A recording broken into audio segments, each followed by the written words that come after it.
साथ संगत जी, प्यार से कहना। धन निरंकार जी। मेरी कहानी का नाम है भगत की गत। हमें लगता था कि भगत जी को स्वर्ग नसीब हुआ, लेकिन असल में उनको नरक नसीब हुआ। हुआ ये था कि एक समर्थ भक्त से वो लाउडस्पीकर मंदिर में लगवाते और आधी रात तक भजन कीर्तन करते और इस कोलाहल का विरोध लोगों ने करने की बहुत कोशिश की थी, लेकिन जब भी विरोध होता तो भगत जी जान देने और जान लेने की बातों पर हावी उतर आते, तो लोग इस पर कुछ भी नहीं कर पाते थे। उनकी मृत्यु हो गई थी। जब वो स्वर्ग में पहुँचे तो वो स्वर्ग का मार्ग खोजते एक फाटक तक आकर पहुँचते हैं और वहाँ के चौकीदार से पूछते हैं, स्वर्ग का प्रवेश द्वार यही है? वो चौकीदार जवाब देता है, यही है, लेकिन पहले आप टिकट दिखाइए। टिकट के अलावा तो मैं आपको जाने नहीं दूंगा। आप सामने वाली दफ्तर से टिकट करवा के आइए। जब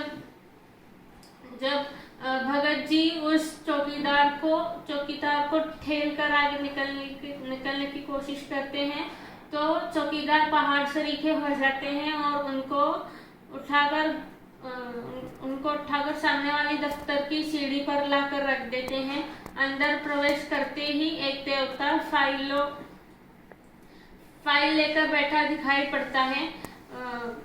उस देवता को देखते ही भगत जी उनकी स्तुति करने में लग जाते हैं और कहते हैं, आहा, मैंने पहचान लिया, भगवान कार्तिकेय विराजे हैं। वो सामने वाला देवता कहता है कि मैं कार्तिकेय नहीं हूँ, पृथ्वी लोक पे तो कुकर्म किए, ऊपर आकर भी सुधरे नहीं हो, अपना नाम बताओ। और भगत जी ने अपना नाम बताया, धाम बताया। फिर वो देवता कहते हैं कि खुद भगवान तुम्हारे मामले में दिलचस्पी ले रहे हैं और वो भगवान के सामने भगत जी को मौजूद कर देते हैं। भगवान जी के सामने पहुंचते ही भगत जी उनकी स्तुति में लग जाते हैं और भगवान जी की स्तुति में लग जाते हैं। भगवान अपनी स्तुति सुनकर बोर हो रहे थे। वो कहते हैं, हाँ अच्छा ठीक है, जल्दी बताओ तुम्हें क्या चाहिए। भगत जी बोलते हैं, मुझे स्वर्ग में कोई अच्छी सी जगह दिला दीजिए। भगवान जी कहते हैं, तुमने ऐसा किया क्या है जो तुम्हें स्वर्ग में जगह चाहिए? भगत जी बोलते हैं, मैंने कोई कुकर्म नहीं किया।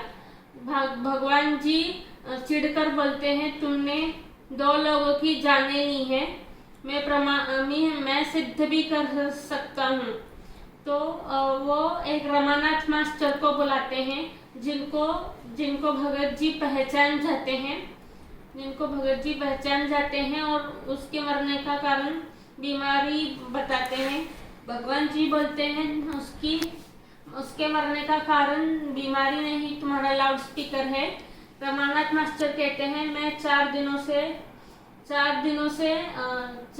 से बीमार था रमानाथ, लेकिन डॉक्टर ने मुझे आराम करने के लिए कहा था, लेकिन इनकी लाउडस्पीकर की वजह से मेरी जान गई है।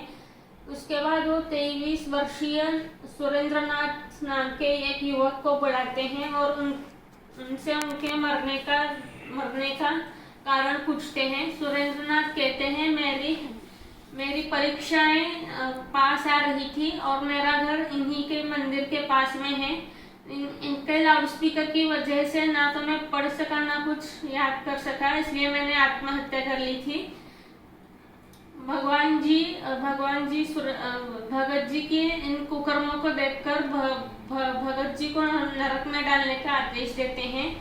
इस कहानी से हमें सीख मिलती है कि भक्ति करना कोई बुरी बात नहीं है, लेकिन जो भक्ति दूसरों को तकलीफ दे वो भक्ति हानिकारक ही